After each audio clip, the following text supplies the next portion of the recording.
বাপরে বাপ, পা গলাবার জায়গা নেই, গাড়ি যাবে কি করে, এত ভিড়। মাকড়দা হয়ে লাস্টে ডান দিকে ঢুকতে দিল না, মাকড়দা হয়ে আসলাম। সব জায়গায় ভিড় হচ্ছে, অসুবিধে নাই। আর যেখানে ভিড় হলে বিমার সমাধান পাওয়ার জন্য দোয়াও চাওয়া হবে,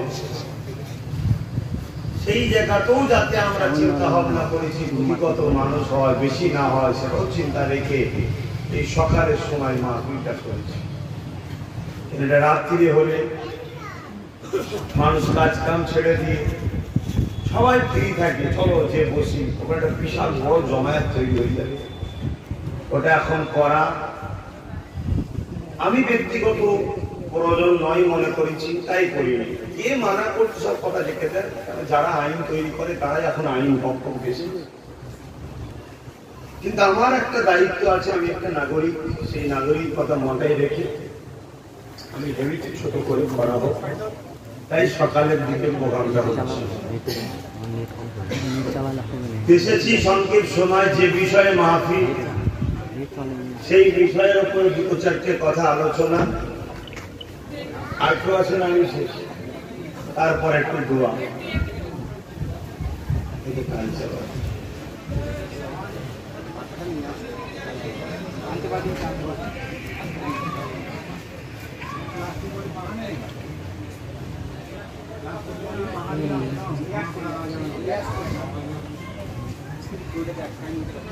ইবাদুল শরীফ আল্লাহুম্মা সাল্লি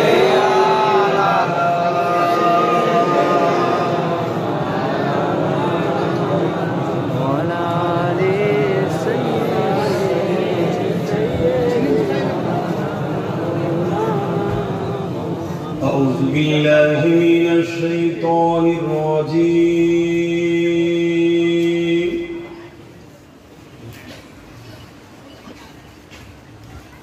بسم الله الرحمن الرحيم.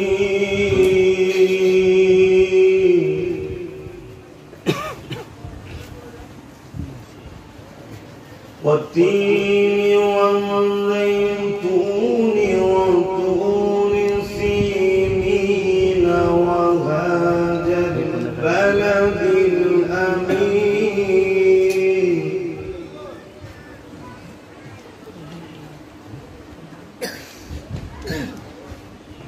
لقد خلقنا الإنسان في أحسن تقويم.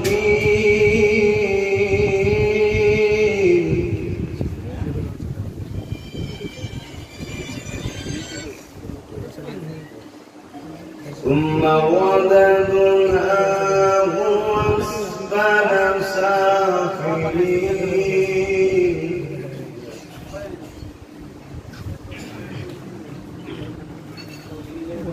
إلا الذين آمنوا وعملوا الصالحات فلهم أجر غير ممنون.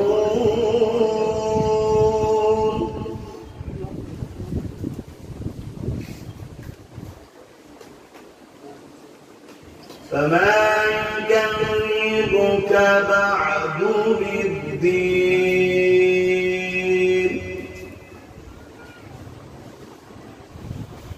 أليس الله بأحكم الحاكمين.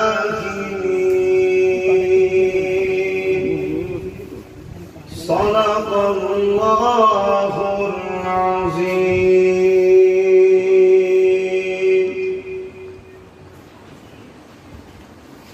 نحمده ونصلي على رسوله الكريم.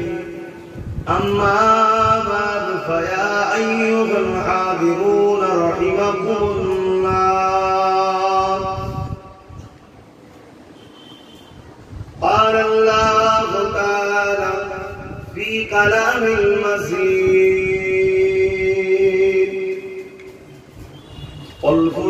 والفرقان الحميد.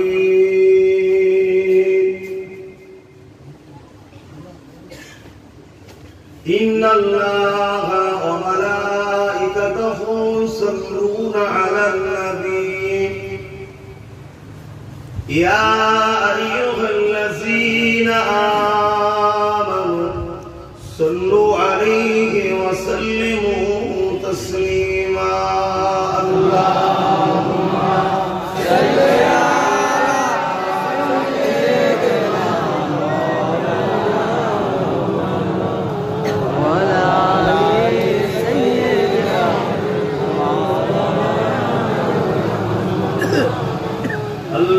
Allahumma salli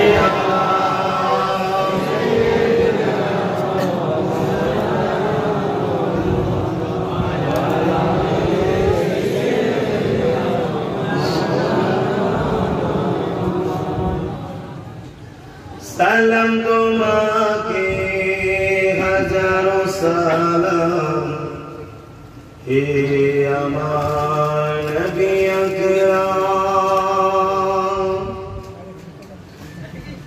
দরুদ তোমাকে হাজারো দরুদ হে আমার নবী আকরাম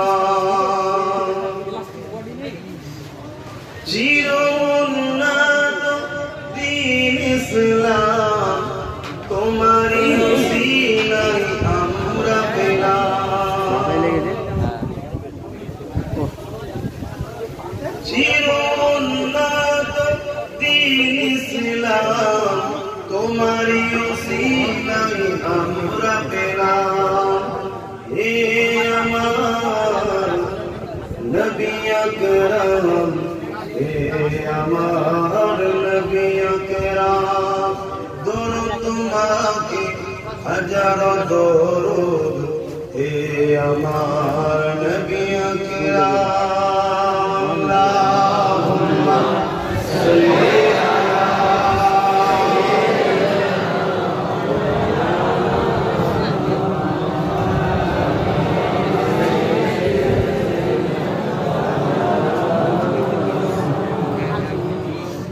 كلمة لا إله إلا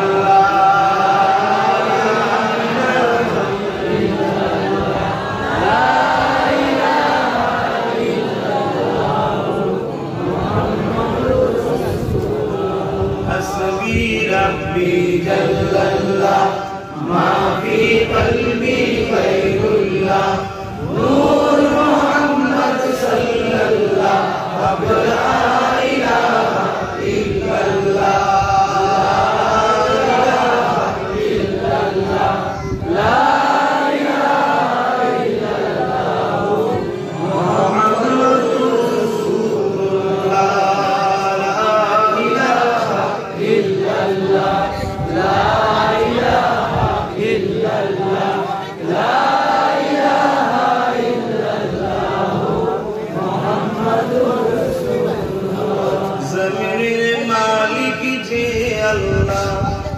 আসমানের মালিক সে আল্লাহ জমিনের মালিক যে আল্লাহ আসমানের মালিক সে আল্লাহ উম্মত আমরা রাসূলুল্লাহ বান্দা আমরা তুমি আল্লাহ লা ইলাহা ইল্লাল্লাহ লা ইলাহা ইল্লাল্লাহ লা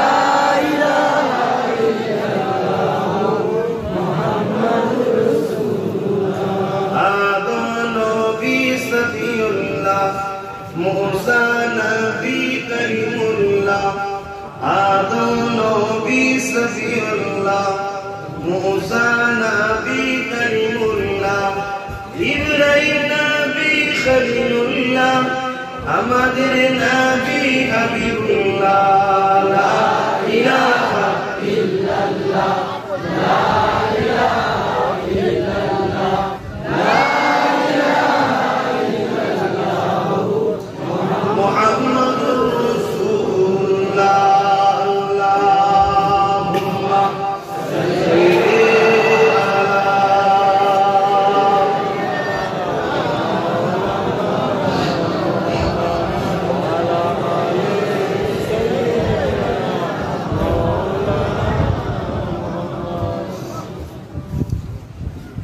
وقال الله تعالى في كلام النصير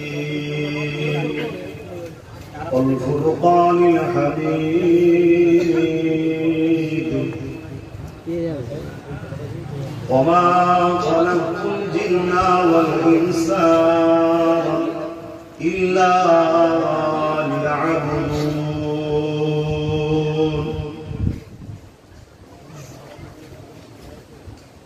وقال النبي صلى الله عليه وسلم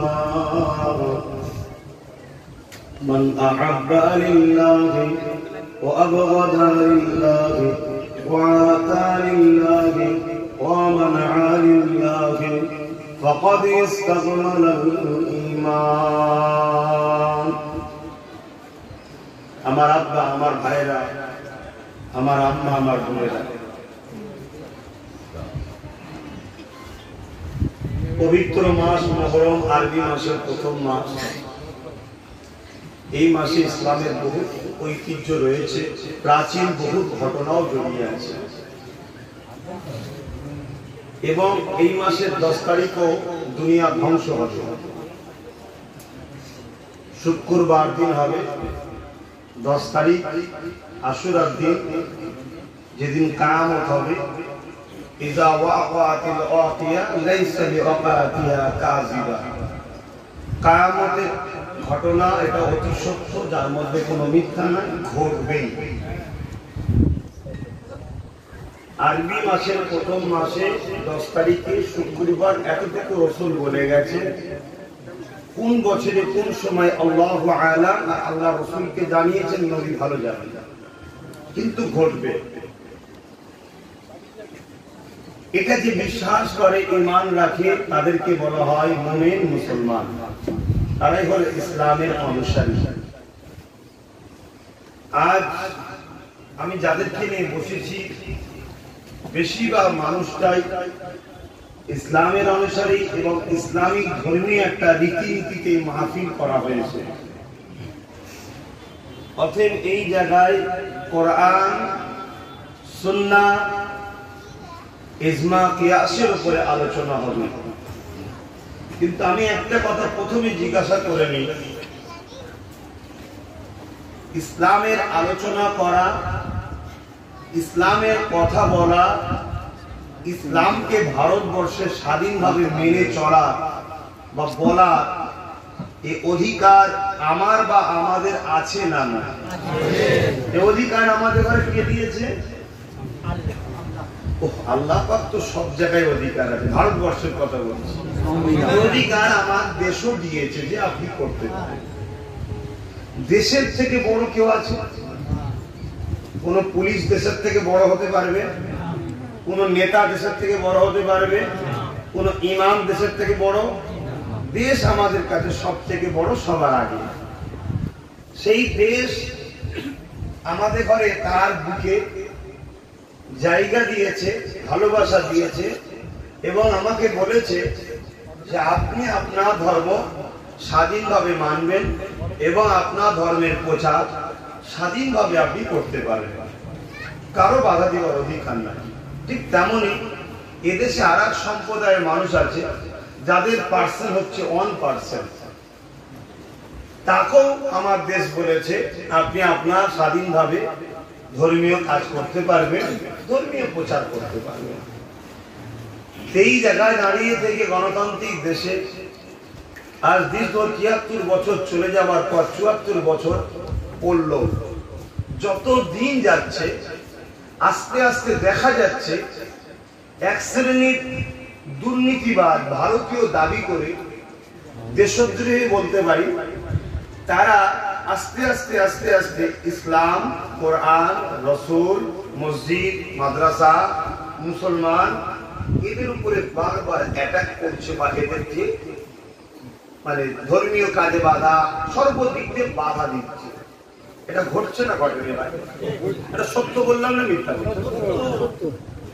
এই জায়গায় দাঁড়িয়ে থেকে আমার কওমের মানুষকে সেই সকল সন্ত্রাসদের হাত থেকে মুক্তি দিয়ে দেশের সংবিধানকে মাথায় রেখে গণতান্ত্রিক ভাবে আমার সম্প্রদায়ের মানুষ কি করে নামাজ স্বাধীনভাবে পড়বে, রোজা কিভাবে রাখবে, মসজিদের ইজ্জত কিভাবে বাঁচাবে, ইসলামিক কালচারে কিভাবে জীবন যাপন করবে, এই বিষয়টা নিয়ে বোঝানো, ভাবানো, বলার অধিকার আমার দিয়েছে না চাই।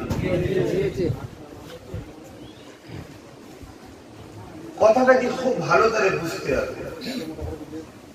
যুগে যুগে দেখা গেছে একদল জালিমরা ক্ষমতার জোর দেখিয়ে নবীদের উপরও আক্রমণ করেছে, সাহাবাদের উপরও আক্রমণ করেছে, হককে মিটাতে চেয়েছে, সত্যকে মিটাতে চেয়েছে, ন্যায়কে মিটাতে চেয়েছে, শান্তিকে মিটাতে চেয়েছে। কিন্তু আল্লাহ পাকের কুদরত ন্যায়ের পক্ষে অল্প থাকার পরও কারো না কারো একজন লিডারকে আল্লাহ তৈরি করে দিয়েছে, তার হাতের ওসিলায়, তার দ্বারা ছোট্ট একটা দল তৈরি হয়েছে। সেই দলের দ্বারাই আল্লাহ জালিমের সাম্রাজ্যকে ভেঙে চুরমার করে ন্যায়কে যুগ যুগ আল্লাহ জিন্দা রাখছে।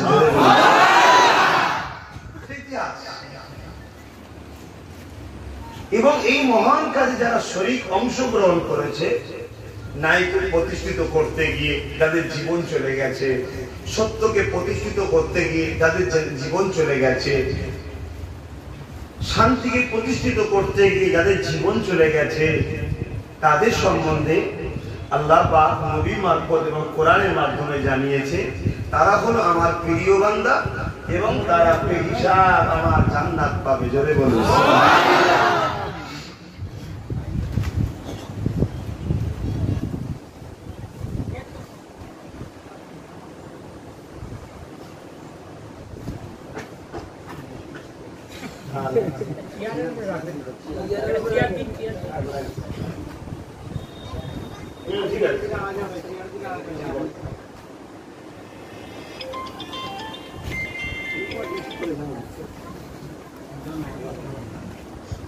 কথা আমার বুঝতে পারছেন ভাই?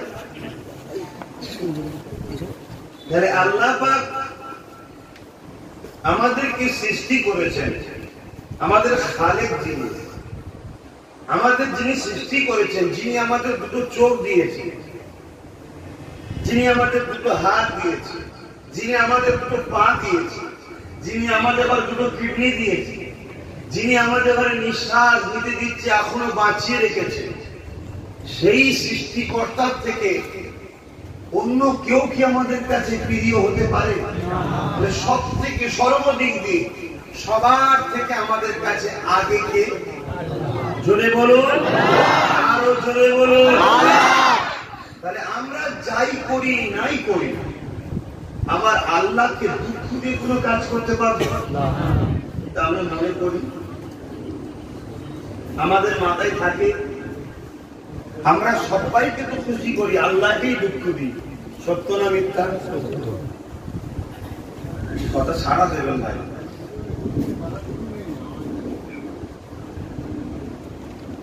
অথচ আমাদের ঘরে সব থেকে যিনি বেশি ভালোবাসবেন, সব থেকে দামি দামি জিনিসগুলো যিনি দিলেন, চোখ কে দিয়েছে? কান কে দিয়েছে? জবানে কথা কে দিয়েছে? হাত কে দিয়েছে? তোমাকে সুন্দর বানিয়েছে কে? যদি অন্ধ করতো, কানা করতো, দুনিয়ার কেউ তোমায় গুরুত্ব দিত না। বোবা করতো, হাবা করতো, ল্যাংড়া করতো, খোঁড়া করতো, প্যারালাইসিস রোগী বানিয়ে দিত, দুনিয়ার কেউ তোমায় মূল্য দিত? কেউ তোমায় ডাকতো, খোঁজ করতো? কেউ তোমার কথা ভাবতো? সবাই তোমাকে বুঝা মনে করতো, বুঝা। কিন্তু দেখুন আমার আল্লাহ সুস্থ করেছে, সবল করেছে, সুন্দর করেছে, চোখ দিয়েছে, কান দিয়েছে, হাত দিয়েছে, পা দিয়েছে, তাই তো হেঁটে হেঁটে নিজের কাজ করছি। হাত দিয়েছে তাই তো ইনকাম করছি, শরীরের ক্ষমতায় তাই তো ব্যবসা করছি। দিমাগ দিয়েছে তাই তো ব্রেন খাটাচ্ছি, টাকার অঙ্ক করছি, হিসাব করছি। সব কে দিয়েছে ভাই? আল্লাহ। আমরা সেই আল্লাহকে খুশি করার কথা কখনো ভেবেছি? কোন কাজটা করলে আল্লাহ খুশি, কোন কাজটা করলে আল্লাহ খুশি নয়, সেটা কখনো ভেবেছি? প্রচন্ড রোদ্রে যদি আমি আপনাকে ডাকি, আপনি আমার জন্য এসো দাঁড়িয়ে আছেন, কাজ কাম ছেড়ে দিয়ে আপনি আমার জন্য চলে আসলেন, এখন কাজের টাইম তো। কিন্তু মসজিদে যখন আজান হয় ওটা আব্বাস সিদ্দিকীর ডাক না আল্লাহর ডাক? আল্লাহ ছেড়ে কি জান আপনারা?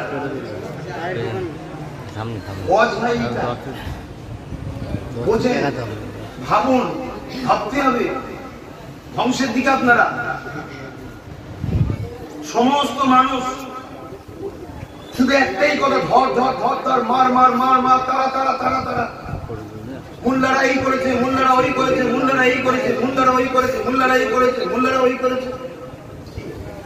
সবচেয়ে একটি আওয়াজ, যারা তুলছে তাদের ঘরে খারাপ বলবো না, আমি আমাকেই খারাপ বলবো। এই কথাটা তাদের মুখ দিয়ে বার করাচ্ছে কে? আল্লাহর ইশারা। কেন কোরআনে আল্লাহ বলছে, তোরা যখন আমাকে ভুলে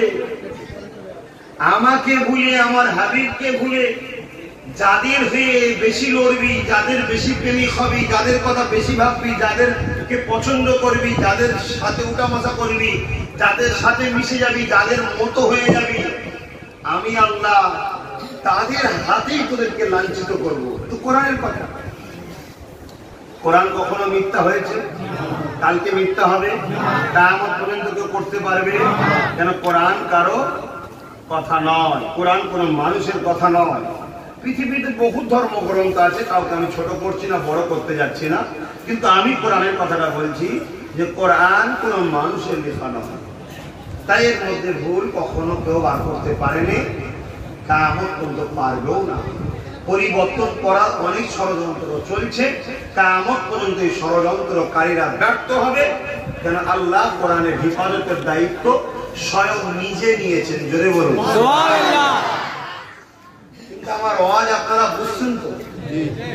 কি শুনতে এসেছেন আমি জানি না বাবা, আপনারা কি শুনতে এসেছেন আমি জানি না, কিন্তু আমার আল্লাহ যেটা আমি বলাবে আমি সেটা বললাম। তাহলে আমিও জানি না কি বলি। আমি রোজ ঠান্ডা মাথায় যাই, এসিতে বসে বসে আল্লাহ মাথা ঠান্ডা দেখি, ঠান্ডা ঠান্ডা কথা বলতে দিও, সেই উঠে যে ফটফটি হয়ে যায়। ভয় ডর কিছু নেই, কথা বুঝে আসছে। তবে হ্যাঁ, ব্যক্তিগত কারোর সঙ্গে আমার রাগ মিটাবার আমি সব করি না। ব্যক্তিগত কারোর সঙ্গে রাগ মিটানোটাও হারাম, অবৈধ কাজ, চলবে না। হযরত শেরে খোদা আলী রাদিয়াল্লাহু তাআলা এক লড়াইয়ের ময়দানে, হক আর না হকের লড়াইয়ের ময়দানে এক এই ছেলে যাক না, দুনিয়া কিছুদিন ছাড় না, এমনি তো দুনিয়াও ধ্বংস হচ্ছে, আখিরাতও ধ্বংস হচ্ছে। যদি জানতাম বাবা দুনিয়া করে সব টাটা বিল্লা হয়ে গেছিস, রিলায়েন্স হয়ে গেছিস, আম্বানি হয়ে গেছিস, গোয়েঙ্কা হয়ে গেছিস, তাহলে জানতাম যে ছেড়ে লাভ হয়েছে। কি পেয়েছিস? মানুষ 2 কোটি টাকা নিয়ে মনে করে বিরাট কিছু হয়ে গেছে। 2 কোটি টাকা তো হাতের ময়লা, কোন দাম আছে আজকে দিনে? 2 কোটি টাকা কিচ্ছু দাম নেই। এমন একটা রোগ হবে 10 বার ফেলে যাবেন না, সব কি দাম আছে? একটা ওপেন হার্ট সার্জারি হচ্ছে আর হচ্ছে এমন বড় বড় রোগ, ওই যে 50 লাখ 60 লাখ টাকা খরচ। যা তো 2 বার যদি করাই তো গেল, টাকার কোনো মূল্য নেই। বরকত নাও, বরকত। অঙ্ক থেকে লাভ নেই, বরকত দেখতে হবে, বরকত। কারো পকেটে 100 টাকা আছে, কারো পকেটে 1 লাখ টাকা আছে। এই 100 টাকা খরচ করে শেষ করতে পারছে না, আর ওই 1 লাখ টাকা এক ধাক্কায় বেরিয়ে চলে গেল। এই 100 টাকাটায় বরকত হয়েছে, কারণ এটা হালাল টাকা, গরিবকে জুলুম করার টাকা নয়, কারো মেরে দেওয়ার টাকা নয়, এটা রক্তকে পানি করা, ঝরানো, ঘাম ঝরানো, মেহনতের পয়সা। ওই জন্য এটার বরকত হয়। আমি যে কথা বলছিলাম, হযরত আলী রাদিয়াল্লাহু তাআলা আনহু, হযরত আলী রাদিয়াল্লাহু তাআলা আনহু হুজুর এরকম লড়াইয়ের সময় দেখছেন ওই জমিনে কাফেরটাকে জমিনে ফেলে দিয়েছে, দিয়ে তরবার করেছে মারবে জালিমকে। আর এমন সময় জালিম গলা থেকে মুখে থুতুলি হযরত আলী হুজুরের মুখে মেরে দিলেন। ভাই, এক ধরনের জালিমকে আপনি মারতে উঠেছে, তরোয়াল আছে, জালিম আপনার মুখে থুতু দিয়েছে, আপনি তখন তাকে কিভাবে মারবেন? তখন তার কোপ মারবেন, শুধু খুঁজবেন, ঠিক না? রাগের চোটে, ঠিক না? হযরত আলী হুজুর কিন্তু তরোয়ালটা ফেলে দিল, মারলো না। লোকটা অবাক হয়ে গেল, উঠে যে হাত ধরেছে, বলছে ভাই তুই আমায় মারলি না কেন? ওই যে প্রথম যখন তোকে মারতে চেয়েছিলাম তুই জুলুম করছিলি, সৃষ্টিকর্তার হুকুম হলো জালিমদের বাঁচার অধিকার নেই, কেন জালিমরা মানুষের উপরে বাঁচার স্বাধীনতা কেড়ে নেয়। সৃষ্টিকর্তার জন্য, মানুষের শান্তির জন্য তোকে মারতে চেয়েছিলাম, আমার জন্য নয়। যখন তুই আমার মুখে থুতু দিচ্ছিলিস আমার তোর উপরে রাগ হয়ে গেছিল, আমার ভয় হয় ওই সময়ই তোকে আমি মেরে দিতাম, ওই মারটা আমার জন্য হতো, ওটা হারাম, অবৈধ, চলবে না। কথা কিছু বুঝতে পারলে? তাহলে সবকিছু আমরা করব কার জন্য? জোরে বলুন। আল্লাহর নাম নিতে কষ্ট হচ্ছে? মুখ জবান খুলে বলুন কার জন্য করব?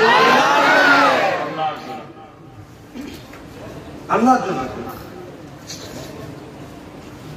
কেন? যিনি আমার জীবনটা দিয়েছে, তো এই জীবনটা কে দিয়েছে? আল্লাহ। তাহলে এই জীবন যখন আল্লাহ দিয়েছে, এটা আল্লাহর রাস্তায় খরচ করব, আল্লাহর জন্যই খরচ করব, অন্য কারোর জন্য নয়। তো দেয়নি যখন কেউ, তার জন্য করবো কেন? কিন্তু আমরা করি কার জন্য? সত্যি করে বলুন, আল্লাহর জন্য জীবন খরচ করি? আমরা তো আল্লাহর দুশমনদের জন্য জীবন খরচ করি। আল্লাহর দুশমন বলতে যারা আল্লাহ বিরোধী, যারা শয়তানের দলে, জালিমের দিকে, সন্ত্রাসীর দিকে, বেইনসাফিদের দিকে, যাদের মধ্যে মানবতা নেই, যাদের মধ্যে সভ্যতা নেই, যারা চরিত্রহীন, তাদের জন্য তো আমরা জীবন খরচ করছি। কি গো, শুনছেন তো ভাই? পরিবর্তন হবেন না? সময় তো হয়ে গেল এবার যাবার, এখনো সময় হয়নি পরিবর্তন হয়ে যাওয়ার। কি মুখ দেখাবেন আল্লাহর কাছে গিয়ে? তার আগে কবরে, সে কবরে কি মুখ দেখাবেন? যেখানে 99টা শ্বাস দেওয়া হবে। যদি আপনি জুলুম করে যান, অন্যায় করে যান, মানুষকে কষ্ট দিয়ে যান, আল্লাহর নাফরমানি করে যান, শয়তানের তাবেদারি করে যান, আপনার কি দশা হবে? একটু ভাবেন আমার ভাইরা, আমার আম্মা, আমার বোনেরা, আমার আব্বারা, আল্লাহর রাস্তে ভাবেন। আমি আপনাদের পর নয়, আপনাদের দুশমন নয়। যে নবী না হলে কায়নাতকে তৈরি করতো না, সেই নবীর পরিবারের আমি একজন সদস্য, সেই বংশের একটা সন্তান আমি, সেই খানদানের একটা উত্তরসূরি আমি। আজ বিশ্বকে ইসলামের প্রচার করতে করতে করতে করতে এই ভারতের জমিনে 4000, 5000, 7000 বছর আগে, কথা বুঝে আসছে, এইভাবে যুগ যুগ ধরে ইব্রাহিম আলাইহিস সালাম থেকে নিয়ে আরো যুগ যুগ যুগ ধরে ইসলামের মেসেজ চলে আসছে। সেই সব পরিবারের সদস্য হিসাবে আমরাও আজও এই কাজ করে যাচ্ছি, আপনাদের ঘরে বারবার বুঝাচ্ছি। যদি আপনারা না বোঝেন, এত টাকা খরচ করেও কোনো লাভ নেই। আর আমার ওই টাকা নিয়ে যাওয়াটার জন্য আমার এসব কোনো লাভ নেই ভাই। টাকার প্রয়োজন আছে, কিন্তু টাকার জন্য আসলে হবে না, আসতে হবে আল্লাহকে খুশি করার জন্য। এবারে ওর বিনিময়, সময়ের মূল্য বিনিময়, আমাকে একটা পারিশ্রমিক নিতে হবে, কারণ আমার অন্য কোনো কাজ কারবার নাই, আমার সংসার আছে, একটা ওসিলা মাধ্যম। কিন্তু উদ্দেশ্য থাকতে হবে আমি যাচ্ছি আল্লাহকে খুশি করার জন্য। ওখানে যে কথা কোনো বলবো আল্লাহর জন্য বলবো, কাউকে ব্যক্তিগত রাগ মিটাবার জন্য বলবো না, কাউকে ব্যক্তিগত জিতাবার জন্য বলবো না, কারো ব্যক্তিগত তাবেদারি করার জন্য বলবো না, কাউকে খুশি করার জন্য বলবো না, জলসা কমিটি দাওয়াত দেবে কি দেবে না ওটাও ভাববো না, ভাববো আল্লাহকে খুশি করার জন্য। কিন্তু দুঃখের বিষয়, আজ তো হক কথা বলা সমাজে বড় মুশকিল। কিন্তু জবান দিয়েছে যে আল্লাহ, তিনি তো বলেছে বান্দা হক বলো, যদি না বলো কিয়ামতের দিন তোমার জিভকে টেনে কপালে পেরেক দিয়ে মারা হবে, জাহান্নামের কাঁচি দিয়ে তোমার জিভকে কাটা হবে। মানি আমি, আপনারা মানেন না? এটা আমার মুস্তাফা আরবি সাল্লাল্লাহু আলাইহি ওয়াসাল্লাম বলেছেন, আমার নেতা বলেছেন। আর আমার নেতা যা বলেছে, একটা কথাকে বিশ্ব মিথ্যা বানাতে পারেনি। বিশ্ববিখ্যাত জ্ঞানীরা, ইহুদি যারা, খ্রিস্টান, তারা হাজার হাজার বছর ধরে রিসার্চ করছে আমার নেতার একটা কথাকে মিথ্যা বার করার, আজ পর্যন্ত পারেনি। অথচ যারা মিথ্যা বানাতে চেয়েছে, 30 বছর 40 বছর পরে তারা মুহাম্মদ রাসূলের প্রেমিক হয়ে গেছে। সেই নেতা বলেছে, তোমরা যদি এই জামানে হারাম খাও, অবৈধ টাকা খাও, গরিবের মেটে খাও, ওর হকটা তুমি যদি খাও, জুলুম করে খাও, হারাম ইনকাম করে খাও, বা মিথ্যা কথা বলো, বা হক কথা যদি না বলো, অন্যায় জানার পরে ওই অন্যায়টা যদি না মানুষকে শুনিয়ে দাও, মানুষের কাছে বিপদ আসছে তুমি বুঝতে পেরেছিলে, তুমি মানুষকে সজাগ করলে না, মানুষ ওই জায়গায় গিয়ে বিপদে মারা গেল, তোমার জবানকে কাঁচি দিয়ে জাহান্নামে কাটা হবে। তাহলে আমার ভয় লাগবে না? লাগবে না ভাই? তাহলে আমাকে জাহান্নাম থেকে বাঁচতে কি হক কথা বলতে হবে। হক কথা বলতে গেলে দুনিয়ায় আপনারা আবার বাঁশ তুলছেন, মারবো কি? আপনারা তুলছেন তো বাঁশ? আপনারাই তো, হয়তো আপনি নয়, কিন্তু আপনাদের মধ্যেই তো নাকি মুসলমানই তো নাকি। ওই যে জানলায় বাঁশ মেরেছিল দেখেন, মুসলমানই তো। ওই আমার হিন্দু ভাইরা মেরেছিল নাকি? আদিবাসী দলিতরা না? তারা তো এখন, তারাও তো আমাকে ভাইজান ভাইজান করছে। তাহলে বলুন কি করবো? হক কথা বলবো না বলবো? সমস্যা। আবার চলে যাওয়ার পরে আমাকে যদি কিছু না বলতে পারে, জলসা কমিটিকে দেখে নেবো, ঠ্যাং ভেঙে দেবো, গ্যাঁজার কেস দেবো। কথা বুঝতে পারে? ও আল্লাহ তোকে পাওয়ার দিয়েছে না? আচ্ছা, পাওয়ারটা দিয়েছিল কেন আল্লাহ? যে তুই মানুষ সেবা করিস, ঠিক না? তুই সেবা না করে জুলুম করছিস, তাহলে পাওয়ারটা আল্লাহ কাটতে পারে না? পারে না? তুই ভাবছিস যে আমার কাছে কারার মতো কেউ নেই, তোর বুকা কোথায় গাড়ে, হঠাৎ করে বুকে পেন উঠবি, যন্ত্রণা হবে, হসপিটালে যাই বলি ডেট কাপড় করে কবরে চলে যাবি, এমনি খারাপ হয়ে গেল, ঠিক না? হচ্ছে না? হয়নি?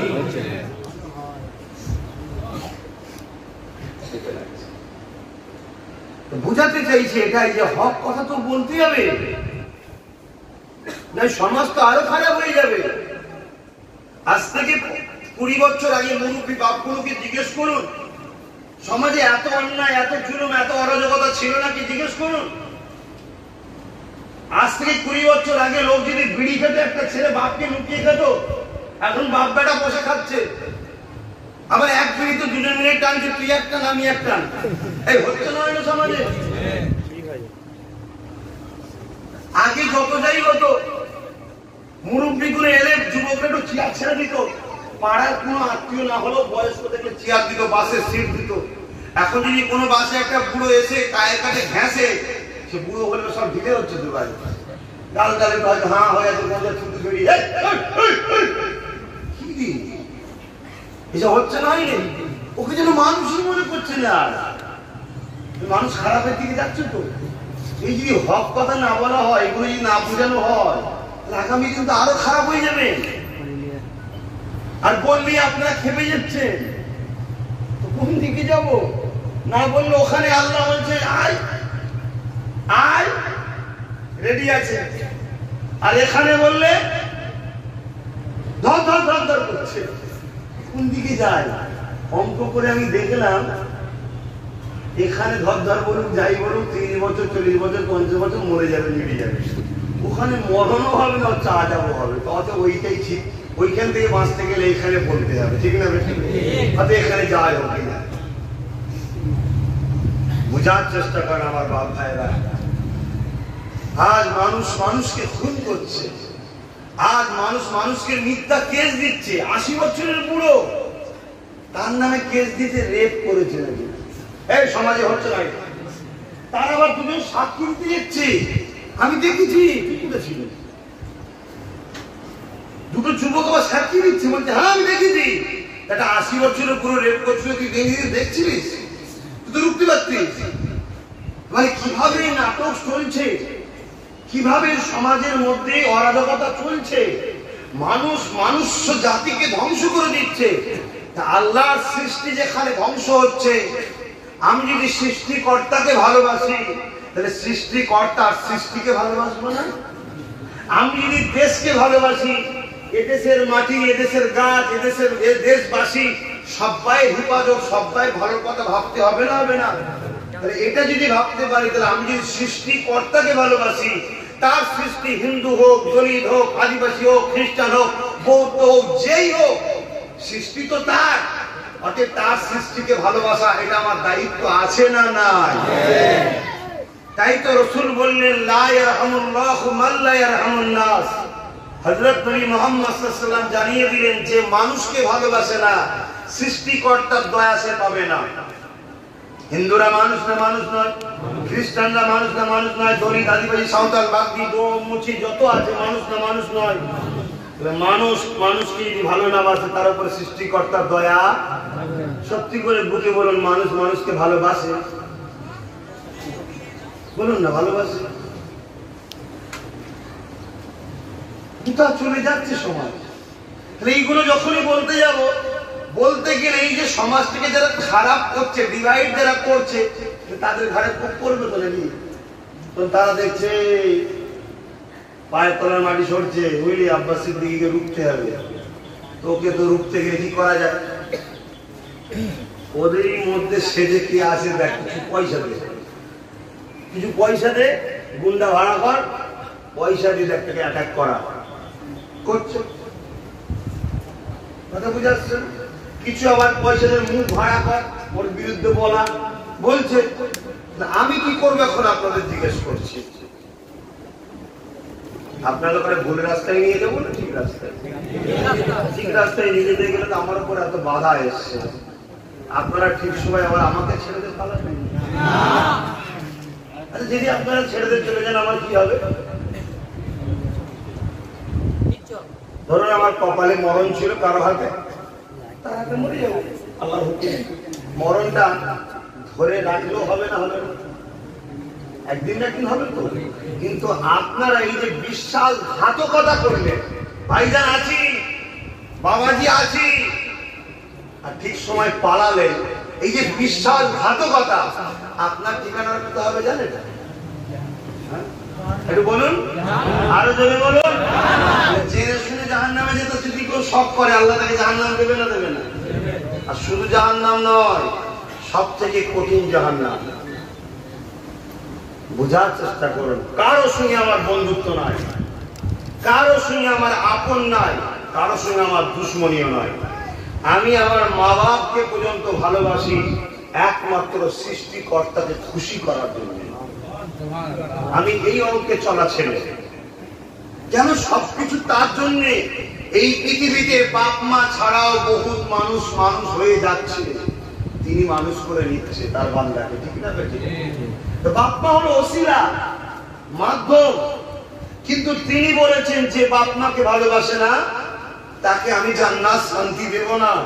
তাই তিনাকে খুশি করার জন্য বাপ মাকে ভালোবাসতে হবে, স্ত্রীকে ভালোবাসতে হবে, স্বামীকে ভালোবাসতে হবে। কেন?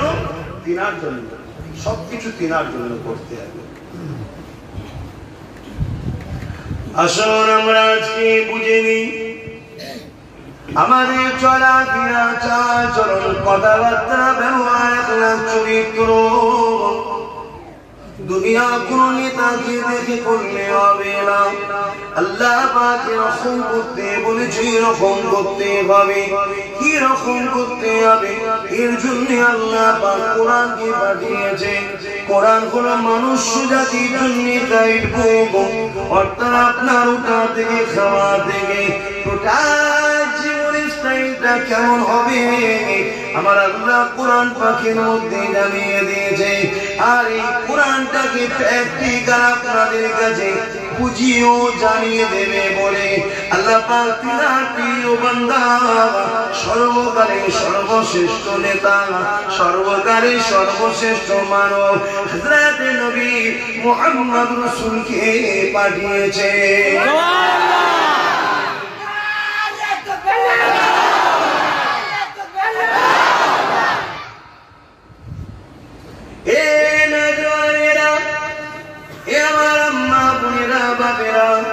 আল্লাহ পাক কোরআন পাকের মধ্যে জানিয়ে দিলেন, লাকাদ কানা লাকুম ফি রাসূলিল্লাহি উসওয়াতুন হাসানাহ। এই দুনিয়ার মানুষেরা, শুধু মুসলমান নয়, এই দুনিয়ার মানুষেরা, আমি আল্লাহ তোমাদের স্রষ্টা, তোমাদেরকে সৃষ্টি করেছি। এই কোরআন তোমাদের জন্য গাইড বুক পাঠিয়েছি। ইতিপূর্বে আরো কিতাব পাঠিয়েছিলাম, আরো নবী রাসূল পাঠিয়েছিলাম। শত শেষ কিতাব করে কোরআনকে পাঠিয়েছি, শত শেষ নবী করে রাসূলকে পাঠিয়েছি, মুহাম্মদ নবীকে পাঠিয়েছি। তোমরা মুহাম্মদ রাসূলকে মেনে নাও, উসওয়াতুন হাসানা, তোমাদের জন্য উত্তম মডেল করে পাঠিয়েছে। তোমাদের চাল চলন, কথাবার্তা, সংসার জীবন, ব্যবসা জীবন, রাজনীতির জীবন, সবকিছুই তোমাদের ঘরে এই মুহাম্মদ রাসূলের অনুসরণ করে করতে হবে। তোমাদের সবকিছু যখন মুহাম্মদ রাসূলকে অনুসরণ করে করবে, ওই করাটা আমি আল্লাহ পাক আমারই হুকুম মানা হবে। আমার হুকুম যারা মানবে দুনিয়াতেও তারা সুখের সাথে থাকবে, পরকালে আমি আল্লাহ তাদেরকে চিরশান্তি জান্নাত দিয়ে দেব। আমাদের ঘরে সব করতে হবে, ব্যবসা বাণিজ্য, কারবার, সংসার, আত্মীয় স্বজন, নামাজ, রোজা, হজ, যাকাত, সব। রাজনীতিও করতে হবে। রাজনীতি করা হারাম নয়, রাজনীতি করা কোরআন ও হাদিস ইসলামে জায়েজ, কিন্তু কিভাবে করতে হবে? রাজনীতি মানে কি? রাজনীতি মানে হলো দেশ ও দেশবাসীকে পরিচালনা করার সিস্টেম। যে নীতি দ্বারা দেশবাসী ও দেশ নিরাপদে থাকবে, একে বলা হয় রাজনীতি। তাহলে রাজনীতিটা খারাপ কেন? ভালো তো। কিন্তু রাজনীতির নামে যদি শোষণ নীতি চলে, দুর্নীতি চলে, ওটা খারাপ। তাহলে রাজনীতিটা করবেন কিভাবে? ওটাও শিখতে হবে কাছ থেকে। কথা বলুন, নবী থেকে। কাছ থেকে? দুনিয়ায় কে কি করছে আমাদের দেখলে চলবে না, কারণ আমরা যখন মানি বলি, না মানতে আলাদা, আপনারা মানেন বলি তো বুঝে এসছে। কই, আমি তো কয়লাপাড়া, ঘোষপাড়া, বাগদিপাড়ায় যে বলিনি ভাই তোমরা কোরআন অনুযায়ী রাজনীতি করো, কেন বলছি? তারা তো মানে না বলে দিয়েছে, তোমরা মানি না। কিন্তু আপনি দাবি করছেন মানি, অথচ আপনি কোরআন বিরোধী কাজ করছেন। তাহলে মূলত বদলামটা তো কোরআনে হচ্ছে আপনার জন্য। তাহলে আপনি হয় স্বীকার করে নিন যে ভাই আমি কোরআনের পক্ষে নই, ভাই আমি ইসলামের পক্ষে নই, ভাই আমি কেন আপনাকে বুঝাবার আমার দরকার নেই। আপনার যে ধর্মের গুরু আছে সে আপনাকে বুঝাবে, যদি তারটা ঠিক মনে হয়েছে বলি আপনি মানতেন, সেটা আপনার ব্যাপার। কিন্তু আমি আপনাকে যখন বুঝাতে এসেছি, ধর্মীয় যখন আপনি আমার অনুসারী, আপনাকে তো কোরআনের অপমান করলে হবে না। তবে হ্যাঁ, আমি যে কথা বলবো, সবার শোনার অধিকার রয়েছে, সবার স্বাধীনতা রয়েছে। যদি আমার কথা সত্য মনে হয়, ফিরে আসতে চায়, ফিরে আসতে পারে। এই যুবকেরা, কেননা কোরআনটা সৃষ্টিকর্তার বাণী, কোন মানুষের বাণী নয়। শুধু যে মুসলমানদের জন্য কোরআন এসেছে তা নয়, কোরআনই জানিয়ে দিল খোদার লিন্নাস। এই কোরআন এসেছে মানুষ জাতির কল্যাণের জন্য, মানুষ জাতিকে মুক্তি দিবার জন্য, মানুষ জাতিকে শান্তির রাস্তা দেখাবার জন্য, মানুষ জাতিকে শান্তি সমাজ করার জন্য, মানুষ জাতিকে বিপদ থেকে উদ্ধার করার জন্য। যে মানে না তার ব্যাপারটা আলাদা, কিন্তু আপনি মানেন, মুখে বলবেন, অন্তরে কোরআনের বিরুদ্ধে কাজ করবে, এটা কখনো মেনে নেওয়া যায় না। একে মুনাফিক বলা হয়, বিশ্বাসঘাতক করা হয়। আপনার চরণ কথাবার্তার জন্য বিশ্বের একদল মানুষেরা মিডিয়ার মাধ্যমে ইসলামকে সন্ত্রাসের আখ্যা দিচ্ছে, মুসলমানকে সন্ত্রাসের আখ্যা দিচ্ছে। এই অনুরোধ করে দিয়ে যায়, যদি তুমি আল্লাহকে সত্যি মানো, তুমি যদি কিয়ামতকে সত্যি বিশ্বাস করো, তুমি নবী মুহাম্মদ রাসূলকে সত্যি বিশ্বাস করো, নামাজ তোমাকে পড়তে হবে। তোমার পাড়া প্রতিবেশীর মধ্যে যারা কারিম আছে ওদেরকে দেখাশোনা তোমাকে করতে হবে।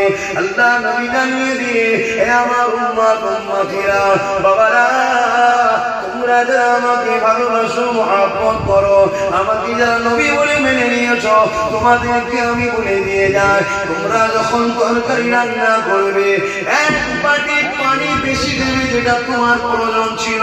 তুমি ওই এক বাটি পাত্রে তরকারিটা তোমার পাশের বাড়ি যদি কেউ গরিব থাকে ওকে দিবার পরে তুমি খাওয়া দাওয়া করবে। আমরা করি ওজন গরিবের যদি এটা ভালো জমি থাকে কি করি, ও ব্যাটাকে কি করে একটা মিথ্যা মামলায় জড়ানো যায়। জড়ালি টাকা করতে হবে জমিনের জন্য। তখনই আমি বলবো এক কাজ কর, কেন ওই জমিটা বিক্রি করতে না?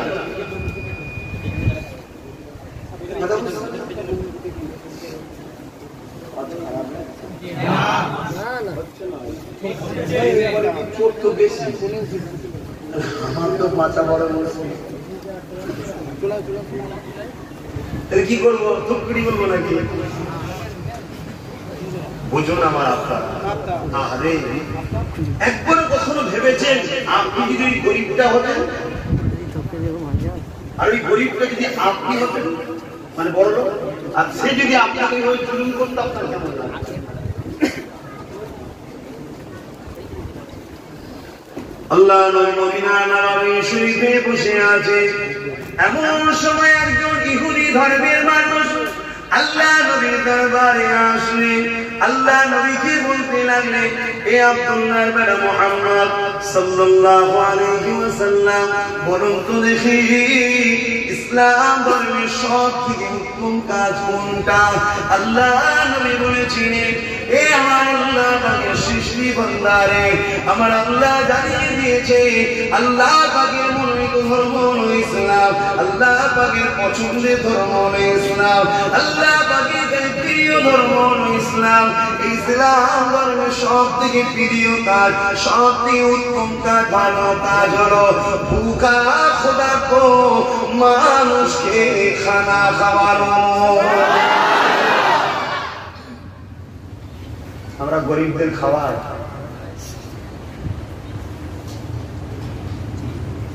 এমনি খোদার গজব আসছে তা নয়, এমনি নয়।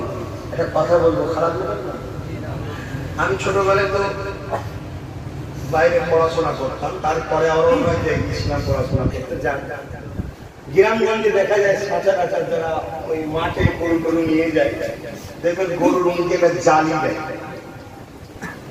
কেন দেয়? অন্যের জিনিস খেয়ে না নুকসান করে ফেলে, ঠিক তো? তার জন্য মুখে জালি লাগে। আমার আল্লাহ ঠিক দেখুন আমাদের মুখেও জালি লাগিয়ে, এ থেকে হয়তো এটাই বুঝাতে চেয়েছে পরের শাসনি, ঠিক না বেটি? এটা তো বুঝাতে চেয়েছে, আমাদের তো বুঝা দরকার পরের শাসনি। ঝড়ে ঘর ভাঙলো, তার আর টাকা পেলি কে? তোর যখন ঠকে গেছে, তোর তো উচিত যার পাওনা তাকে দিয়ে দে। ও বিসমিল্লাহ বলে খুশি মনে খাচ্ছে। এই যে পরের জিনিস খাওয়া, এটা হালাল না হারাম? অন্যকে খাচ্ছে আমার দেখার দরকার নেই, আপনি তো বলেছেন হারাম, আপনি খাচ্ছেন। আর যদি কেউ বলেন আমি খাই না, যে খাই হারাম করতে সাপোর্ট করছেন কেন? হারাম খাওয়া আর হারাম কাজ করা আর হারাম করতে সাপোর্ট করা আলাদা না? অন্যায় করা অন্যায়কারীকে সাপোর্ট করা আলাদা না? আপনি তো জড়িত হচ্ছেন। যখন লোক মুখে মাস্ক পরছে আর করছে দেখছি, শুধু মাথায় মনে করছে আল্লাহ তুমি কি না পারো, সারা পৃথিবীকে কয়েক মুহূর্তের মধ্যে ঠান্ডা করে দেবে। সব দাদা কত বড় বড় রাস্তায় মিজাজ সব ঠান্ডা, লোক ক্যান্সার কেন স্ত্রী বাবা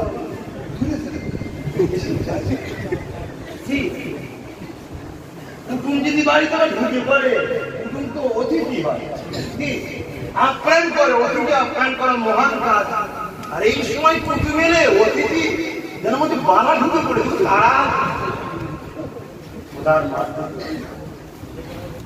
সুধরে যান, সৃষ্টিকর্তা আরো লাগবে।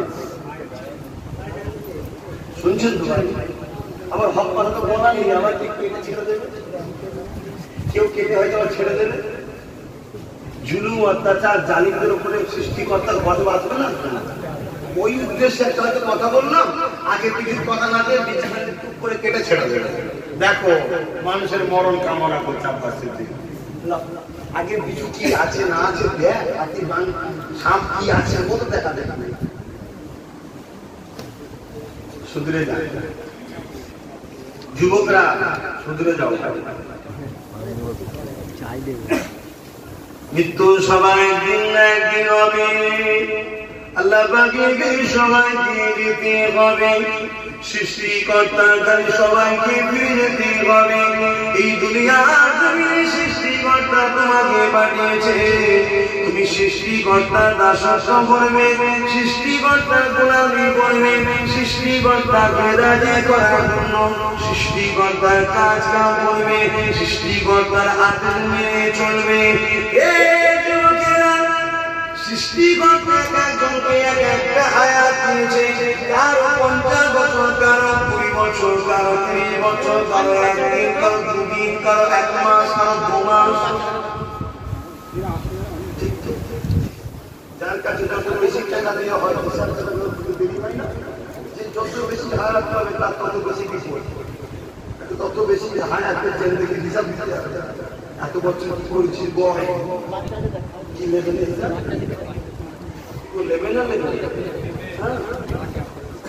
সামান্য আমাদের কিছু নয়, তাই যদি আমরা হিসাব নিই, যিনি সব সৃষ্টি করে তিনি হিসাব নেবে না?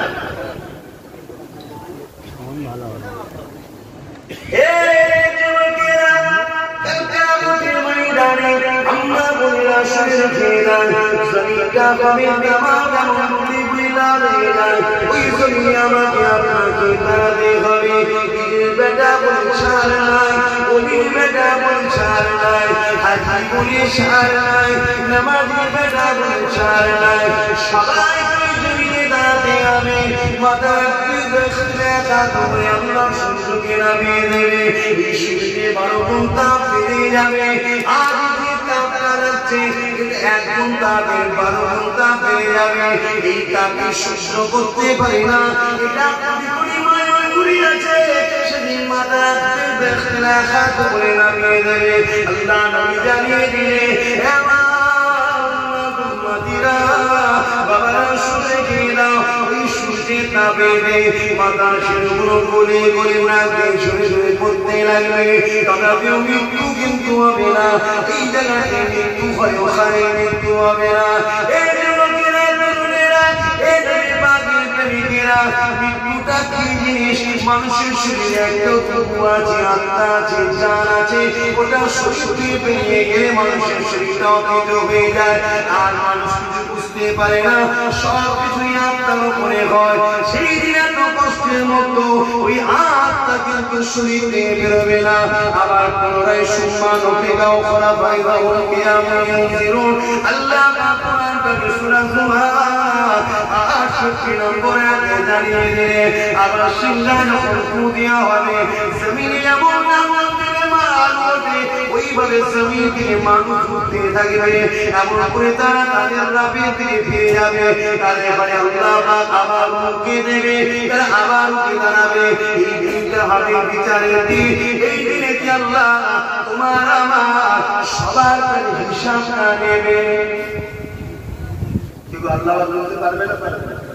কিছুই তো ছিল না। বাপ্পার মিলনের ওসিলায় বাপের শরীরে নাপাক পানি মায়ের রেহেমে গেল। আস্তে আস্তে 41 দিন পর থেকে একটা মানবের আত্মীয় শুরু হলো। 10 মাস হোক, 9 মাস হোক, আস্তে আস্তে আমরা দুনিয়ায় এলাম।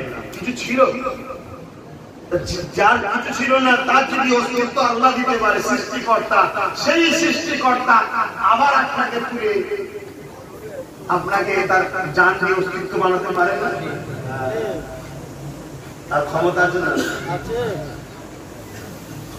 কিন্তু সবাই করবে জমিন থেকে, সে প্লেন ক্রাশ হয়ে যাক, আর বাঘের পেটে যাক, আর মাছের পেটে যাক, মরণের পরে সবকিছু ধুয়ে মুছে সাগর থেকে হোক আর যেখান থেকে হোক আর পায়খানা করে মাছ থেকেই হোক, সব তো জমিনের তলাতেই যাচ্ছে নাকি?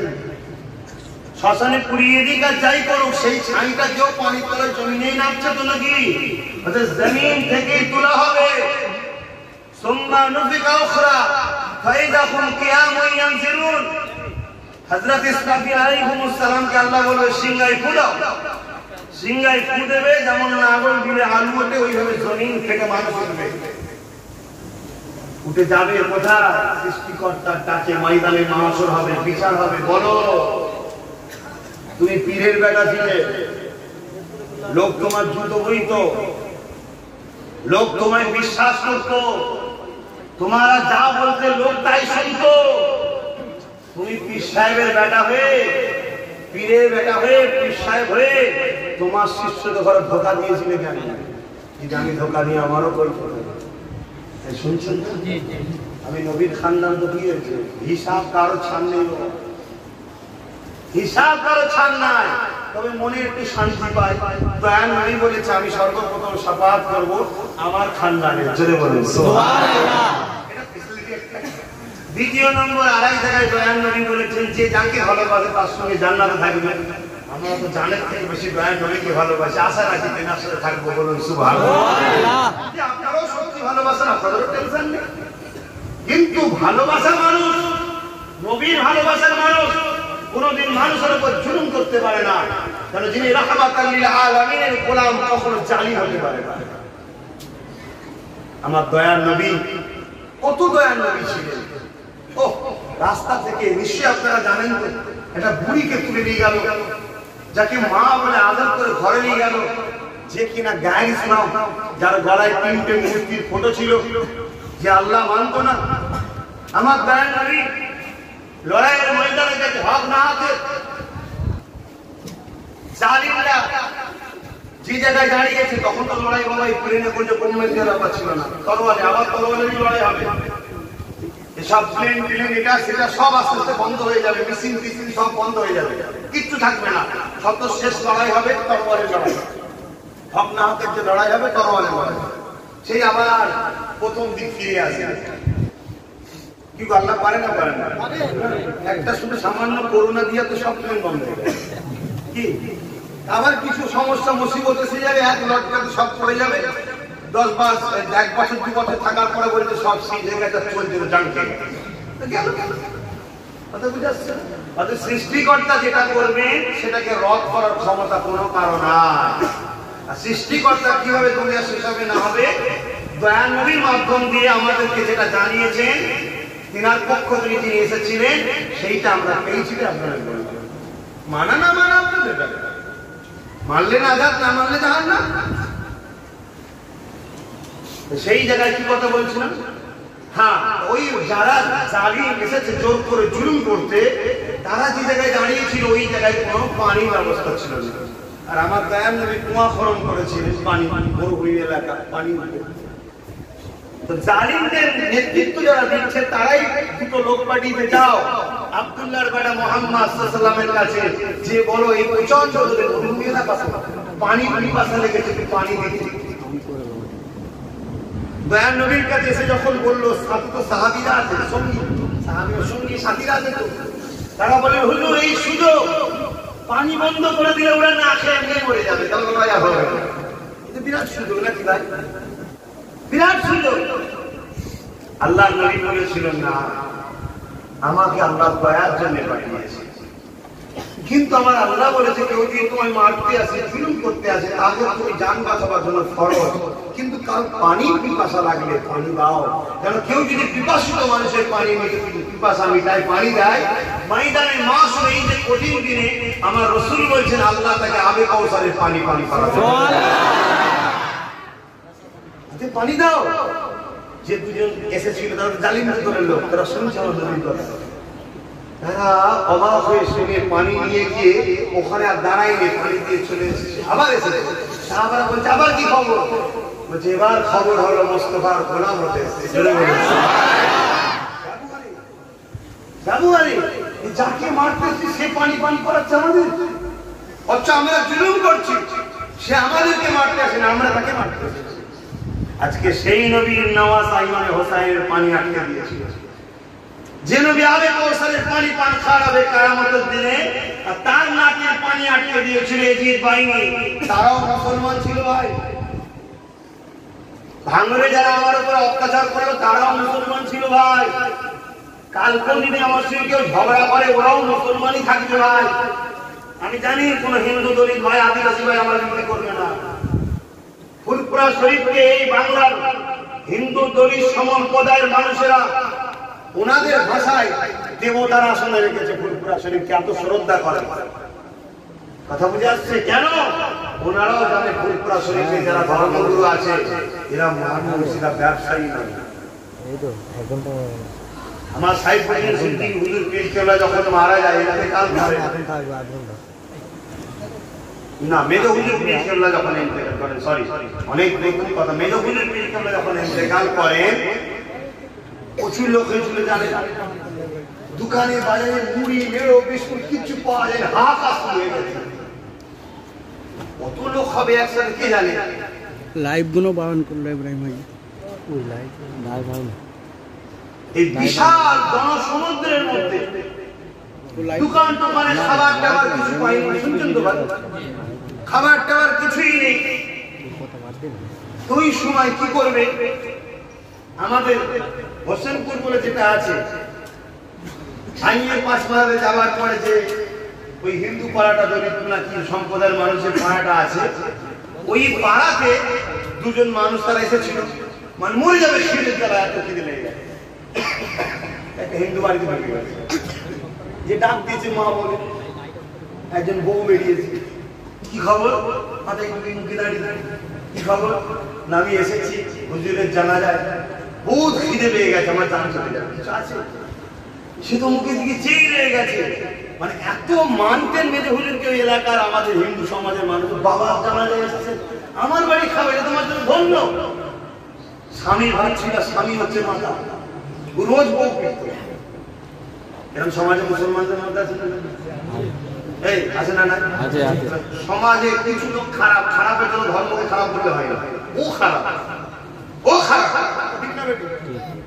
সেই জায়গায় রোজ মারধর করতো। স্বামী মারের কথা ভুলে গিয়ে বেঁচে নিয়েছে মুসলমান, খিদে থেকে ভাবছে সেই বেঁচে খেয়ে জানাতে হাত ঘুরিয়ে আল্লাহ তোর ভালো করে, আল্লাহ তোর পরিবার সুখ শান্তি, স্বামী স্ত্রী মিলে দোয়া করতে। পরের দিন হুজুর কিবলা জানাজা হয়ে গেছে, আর হয়ে গেছে, সব হয়ে গেছে। পরের দিন হুজুর কিবলা দরবারে বসে আছে সাইফুদ্দিন হুজুর, আর ওই লোকটা এসেছে, আমরা চিনি তোর বাবা, আমাদের হুজুরও চেনে, কাজ কামও করে, এসেছে হিন্দু সমাজের মানুষ, ওকে আগে আসতে দাও, কি হচ্ছে তোমার? সেই ছটছট করে খাচ্ছে। রাত থেকে বাবাকে খবর দেখেছি, বাবা এসেছিল আপনার কাছে আসতে বলেছে, না এই ব্যাপার, আপনার মুরিদরা এসেছিল, শিষ্যরা এসেছিল, খিদে লেগেছিল, খেতে দিয়েছিল। আমি বাবা আমার বউকে ওই দিন মারিনি, আমার বাবার মানে শেষ, তার ভাষাই বলছে, শেষ কাজে যাকে এসছে তাকে খেতে দিয়েছি, আমি খুব খুশি হয়েছি, বউয়ের উপরে মারিনি। তো বাবাকে আমি খবর দেখেছিলাম, বাবা তোমার কাছে আসতে বলেছিল।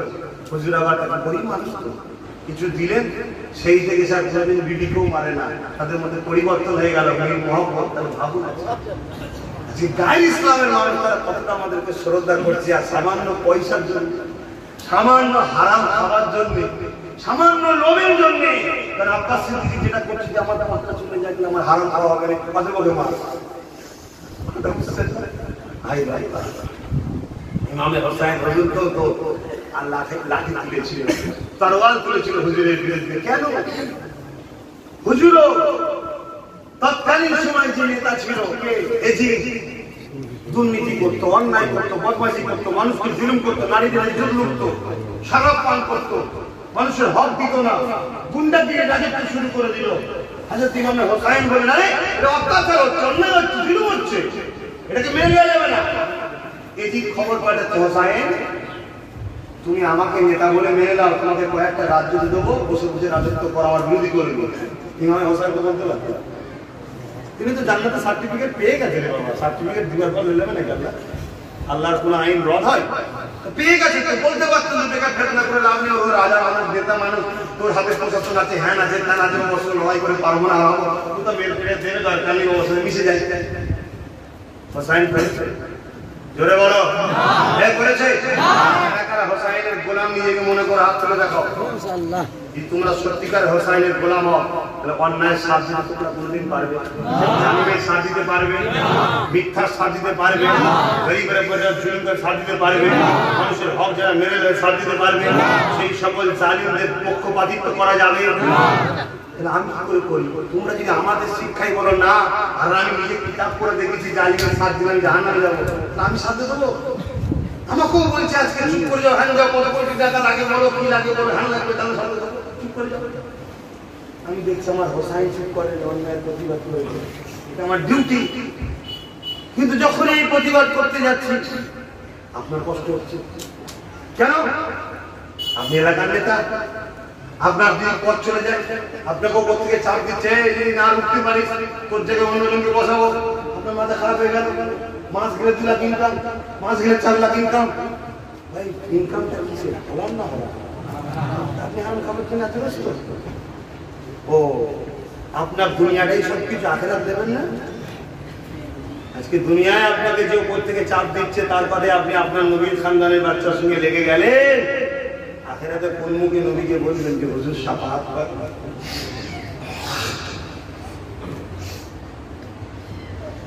আখেরাতে কোন কারো দ্বারা কি চলবে? সেখানে কারো কথা চলবে? সেই দিন কার কাছে যাবেন আপনি? বলেন কার কাছে যাবেন? নবী ছাড়া অন্য কার কাছে যাওয়া যাবে? কেউ পারবে? নবী তো শাফাআতের জন্য প্রথম দরখাস্ত করবে আল্লাহর কাছে, তারপর আল্লাহ বিচার শুরু করবে, ঠিক তো? আপনি তখন কোন দিকে যাবেন? সাবধান হন, পরিবর্তন হন, সুধরে যান।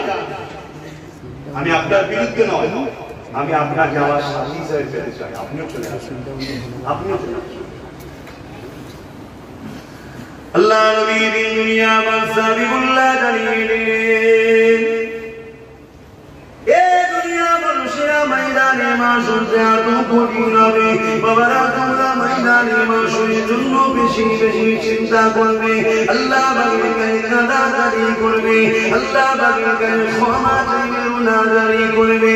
ওই ময়দানে মাসুরে এমনও পাপ পাওয়া যাবে, নিজের ছেলেকে জমিয়ে শুইয়ে দিয়ে তার বুকের উপরে পা দিয়ে দাঁড়িয়ে যাবে।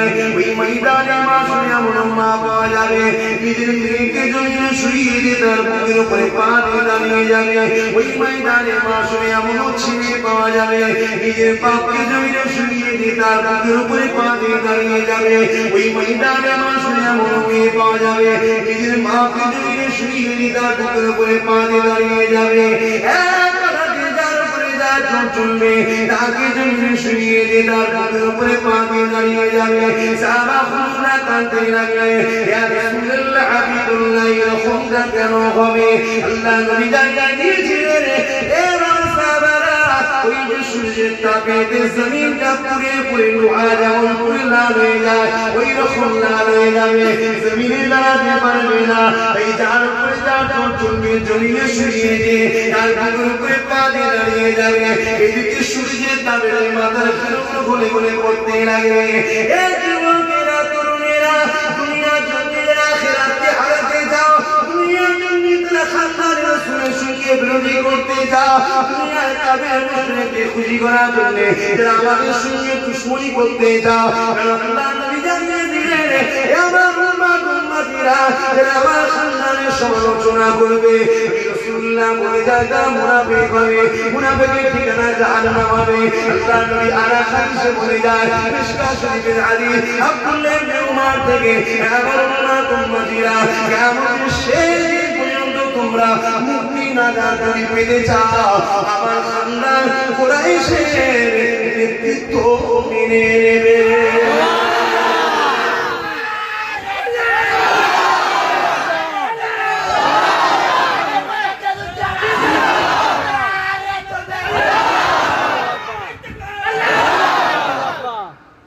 রসুল যদি মানেন, নবীর হাদিস মানছেন, রসুল বলছেন কুরাইশের নেতৃত্ব মেনে নাও। এখানে মানা তো দূরের কথা, আপনি তাদেরকে মারতে চাইছেন, তার বিরোধী করছেন কেন? এটা তাদের খুশি করার জন্য, এটা জালিমকে খুশি করার জন্য, একজন বিশ্বাসঘাতককে খুশি করার জন্য। হাই আল্লাহ, আপনার দাদু কোথায়? আপনার পদ্মাদু কোথায়? আপনার দাদি কোথায়? আপনার পদ্মাদি কোথায়? কোথায় আপনি যাবেন না? আপনার দিন আসবে না? 100 বছর পর তো যাবেন। মুখ দেখা যায়, কি মুখ দেখাবে? আজকে বিভিন্ন জায়গায় মসজিদ পুরো বন্ধ হয়েছে, সেই মসজিদে জীবজন্তু পশু পর্যন্ত চড়ছে। এই মসজিদকে বাঁচাবার জন্য আমার বলার স্বাধীনতা নেই। মসজিদে তালা দিয়া ছিল, মাদ্রাসায় তালা দিয়া ছিল, ওটাকে খোলার জন্য আমার আন্দোলন করার অধিকার নেই। কিন্তু আমি যখন আন্দোলন করতে যাচ্ছি আপনাকে ওপর থেকে বলছে তোর এলাকায় আপনার বিভিন্ন না আছে ওকে রোগ আমি কি অপরাধ করলাম কথা বুঝতে আপনার তো বোঝা দরকার আমি সামান্য হারামের জন্য আমার মসজিদে সওদা করবো আমি সামান্য হারামের জন্য আমার মাদ্রাসা সওদা করবো আজকে তোমাকে যে কাউকে মারাচ্ছে যখন কাউকে মারা হয়ে যাবে তখন তোমার পালা আসবে তোমাকে মনে নেই ব্রিটিশরা কি করেছিল সিরাজুল দৌলাকে মারার জন্য যখন মারা হয়ে গেল তারপর তাকে মেরে দিল তোমার প্রয়োজন আছে অভাব সংসার ঠিক আছে তুমি গরিব মানুষ নামাজ পড়ো না তাহাজ্জুদ করে আল্লাহ কাছে চাও না আল্লাহ তোমায় কেন ধনী করবে ব্যবসা বাণিজ্য রাস্তা খুলে দেবে তুমি ধনী হয়ে যাবে দুনিয়াও পেলে আখিরাতে পেলে এরপরও যদি কেউ মনে করেন না কোনো কথা মানতে রাজি নয় তোমার বিরুদ্ধে লড়াই চালিয়ে যাব তোমার বিরুদ্ধে আমাদের আন্দোলন শুনতে লাগবে তোমাকে আমরা লুকিয়ে দেখিয়ে দেবো ইতিহাসের পাতা খুলে দেখে নাও ফিরআউনকে এমন করে ফিরআউন রুখতে চেয়েছিল আল্লাহ বান্দা মুসা কালিমুল্লাহকে ফিরআউন মিটে গেছে মুসা কালিমুল্লাহকে রুখতে পারেনি এই যুবকেরা দেখে নাও নমরুদ রুখতে চেয়েছিল ইব্রাহিম খলিলুল্লাহকে নমরুদ মিটে গেছে ইব্রাহিম খলিলকে রুখতে পারেনি ইতিহাস হয়ে দেখে নাও একে রুখতে চেয়েছিল ইমাম হুসাইনকে জিদ মিটে গেছে হুসাইন কিন্তু আজও মেলেনি আর দুনিয়ার জমিনে কোটি কোটি হুসাইনের জন্য কাঁদার লোক পাওয়া যাবে কোটি কোটি হুসাইনের আলোচনার লোক পাওয়া যাবে কোটি কোটি হুসাইনের জন্য জান দিবার লোক পাওয়া যাবে কোটি কোটি হুসাইনের নাম স্মৃতি হিসাবে রেখেছে কেউ ভুল করে একবারও এজিদের সামনে সানিয়ে করেনি এজিদের নাম রাখেনি এজিদের জন্য কেউ কাঁদেনি আর যখন কেউ এজিদের নাম লায় এজিদকে জাহান্নামী কপাল ফাটা বলে ডাক দিয়ে নেয় এজিদ ধ্বংসকারী বলে ডাক দিয়ে নেয় ইতিহাসের পাতা খুলে দেখে নাও হিটলার শেষ হয়ে গেছে ইতিহাসের পাতা খুলে দেখে নাও মুসলিম শেষ হয়ে গেছে ইতিহাসের পাতা খুলে দেখে নাও পৃথিবীর চৌহান ধ্বংস হয়ে গেছে কিন্তু আমার মঈনুদ্দিন আজও কোটি কোটি মানুষের হৃদয়ে বেঁচে আছে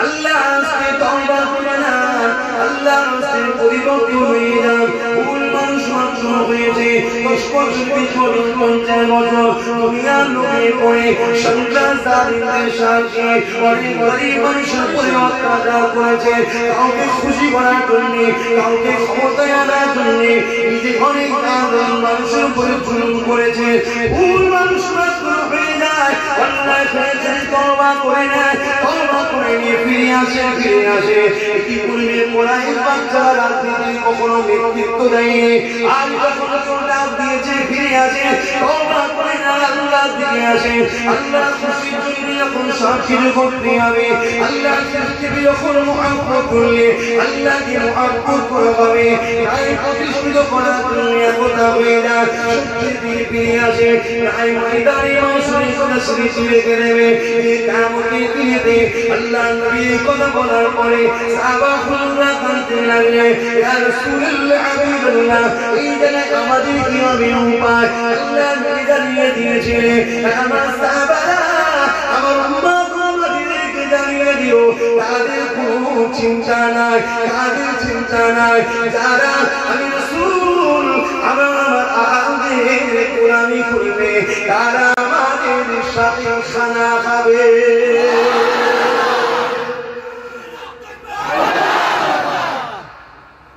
যেটা মানেন বিশ্বাস করেন তবেই তো আপনি ইমানদার আর রাসূলের কথা যদি না মানেন বিশ্বাস যদি না করেন কি মানে তো কোনো প্রশ্নই নেই কিভাবে ঠিক বলেন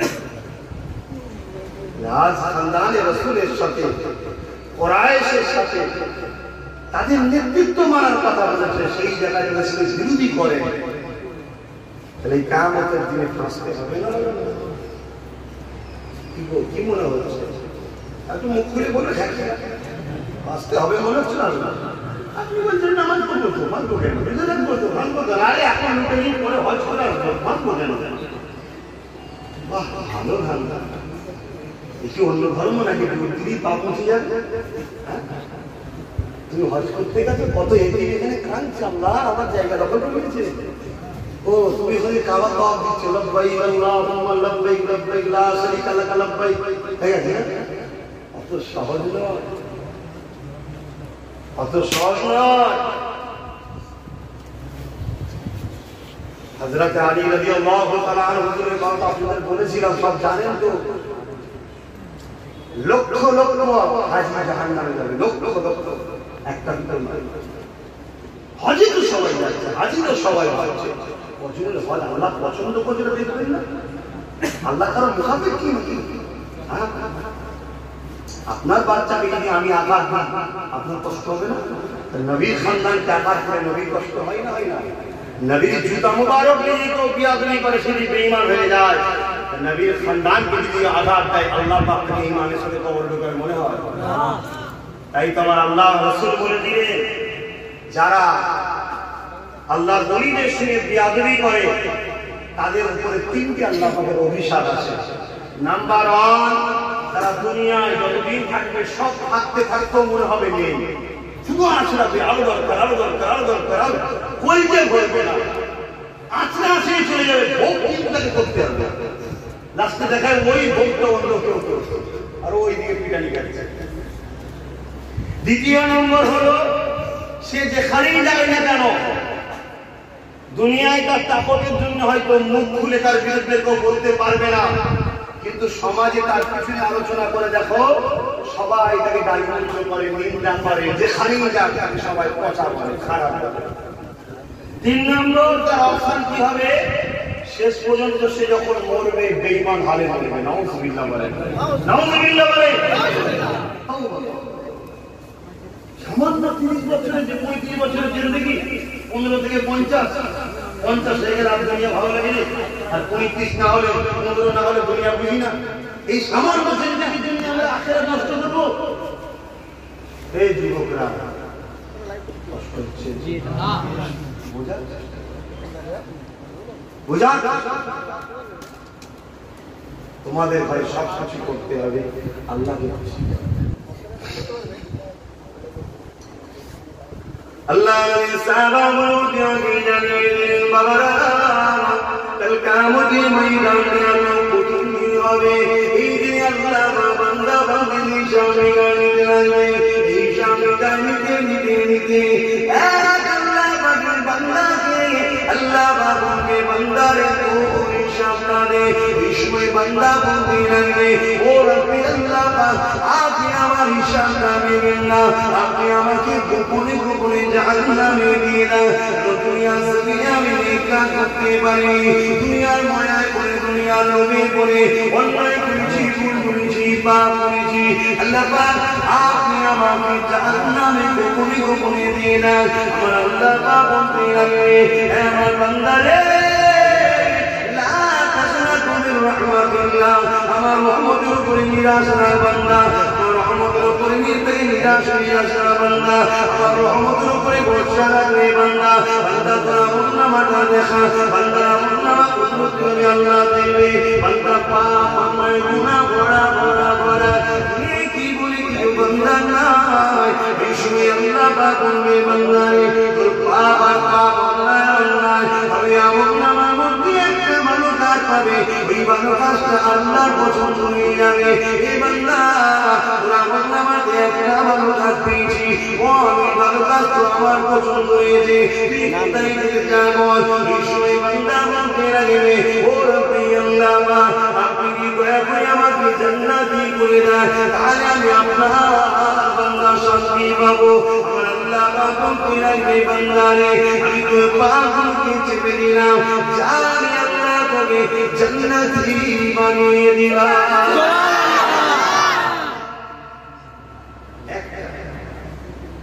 একটা ভালো আর বিনিময়ে জান্নাত কি কাজটা ছিল না ইবাদত দুই ধরনের হয়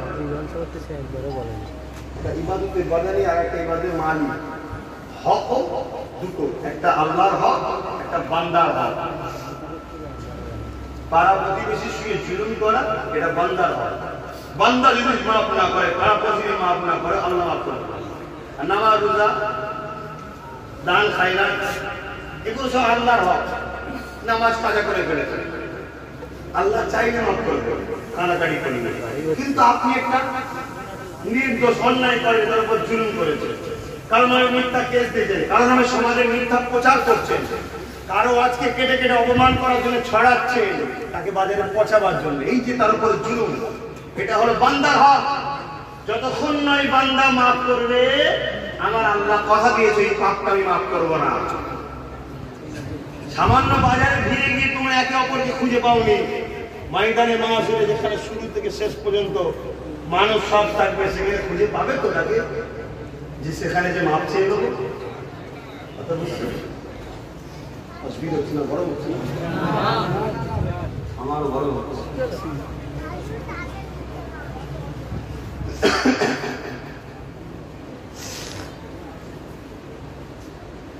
এই বান্দার হক, ওই বান্দাটা পাপ করেছে অনেক, কিন্তু এই পাপটা বান্দার হক ছিল না। কথা বুঝে আসছে? আল্লাহ যে হক সেটা আদায় করে না, কিন্তু এই বান্দা এমন একটা কাজ করেছে যে কাজটা আমার আল্লাহর পছন্দ হয়েছে। কি কাজ করেছিল? এক কাজে বেড়া পা। এক গরমের সময় ওই বান্দা যাচ্ছিল, দেখছিল রোডের ধারে, রাস্তার ধারে একটা মাঠে, সেই মাঠেতে একটা পশু বাঁধা ছিল। ওই পশুটা কুটোই বাঁধার জন্য রোদ্দুর এসে গেছে, রোদ থেকে সরতে পারেনি, ছাড়াও নেই, প্রচন্ড রোদে পশুটা কষ্ট পেয়ে পানির পিপাসায় জিভ বাইর হয়ে গেছিল। বান্দার মনে দয়া হয়েছে, আরে সৃষ্টিকর্তার সৃষ্টি বিপদে আছে, তাই সাইডে নিয়ে গিয়ে বেঁধে ছাড়াতে তাকে পানি পান করিয়েছিল। আমার আল্লাহ থেকে পছন্দ, তুই আমার সৃষ্টির উপরে দয়া করেছিস, আর আমি তো মালিক, দয়া তো আমি তোকে দান করেছি, ওই দয়া তুই আমার সৃষ্টির উপর দয়া করেছিস, আর আমি তো দয়ার মালিক, আমি তোকে সৃষ্টি করেছি, আমি তোর উপরে কেন দয়া করবো না? যা, তোর গুনাহকে চেপে দিয়ে জান্নাত করে দিলাম। একটা পশুর উপরে দয়া করে যদি জান্নাতি হওয়া যায়, আপনার পাড়ার গরিব মেয়েটা বাপ চিন্তায়, মা চিন্তায়, বয়স হচ্ছে, পয়সার জন্য বিয়ে দিতে পারছে না, আমরা যদি বাংলার নজওয়ান লড়াই করে ওই গরিব মেয়েটার বিবাহের জন্য সরকারি ফান্ডের টাকা যদি অকাপ সম্পত্তি থেকে পাইয়ে দেওয়ার ব্যবস্থা করতে পারি, আল্লাহর সৃষ্টিকে পাপ কাজ থেকে বাঁচালাম, চিন্তা থেকে বাঁচালাম, দুঃখ কষ্ট থেকে বাঁচালাম, এর বিনিময়ে আল্লাহ কি আমাদের ঘরে পাপ মাফ করে জান্নাত দিতে পারে না? পারে না? আব্বাস সিদ্দিক কার জন্য করছে বুঝতে পারছেন? এটা আল্লাহর সৃষ্টি। চলে যান বাঁকুড়া, পুরুলিয়া, 15 কিলোমিটার দূর, 20 কিলোমিটার দূরে আদিবাসী গরিবদের পানি আনতে হয়। এই মরুভূমি এলাকা, বাঁকুড়া এলাকা, বাড়ি এলাকা, পাথর এলাকা, বড়, সেই জায়গায় আমি যদি চিৎকার করে, লড়াই করে, সংগঠন তৈরি করে, পাইপ প্রেসার দিয়ে সেই এলাকার মানুষদের জন্য পানির ব্যবস্থা, স্কুল কলেজের ব্যবস্থা করে দিই, এটা কি আল্লাহর সৃষ্টিকে ভালোবাসা নয়? ওর বিনিময়ে তার মধ্যে নাজাত পাওয়া যেতে পারে না? পারে না? আমি যে কাজ করছি ভুল করছি না? রেডি তো? ইনশাআল্লাহ। বাকিটা সময়ের সাথে সাথে সব কাজ ঠিক না? তো ওই ছেলেটাকে আমার খুব ভালো লাগে, গেল ওই ছেলেটা